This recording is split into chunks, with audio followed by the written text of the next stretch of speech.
The Faustpatrone, popularly known as the Panzerfaust or tank fist, was a simple but extremely effective weapon in experienced hands. Basically, it consisted of a metal tube which contained a propellant charge and a firing mechanism. The projectile armed itself after a distance of around 5 meters. The Panzerfaust had a dangerous backblast that shot out up to 10 feet behind the weapon. As a handheld infantry weapon, the Panzerfaust was the best to be used in the Second World War.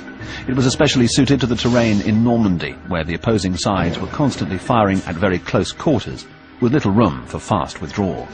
This was an ideal situation for a short-range weapon like the Panzerfaust.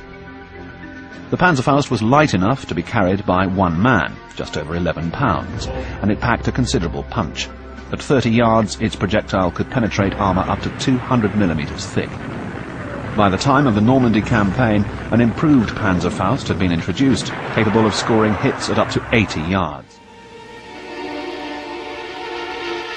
It was a much more powerful weapon than our bazooka, but it wasn't as long a range.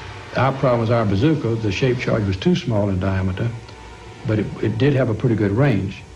The German Panzerfaust had a larger shape charge and more effective now, but it had a shorter range, so you had to weigh one against the other. Another thing, the Panzerfaust could be handled by a single man, whereas a bazooka took a two-man team. We did use our bazookas against German tanks, and we knocked out some German tanks with them, but they weren't near as effective against German tanks as their Panzerfaust was against us. The German Panzerfaust was such a good weapon, we would usually capture a bunch of them, so there were plenty of them around. I'd say a lot of our infantry carried German Panzerfaust and used them.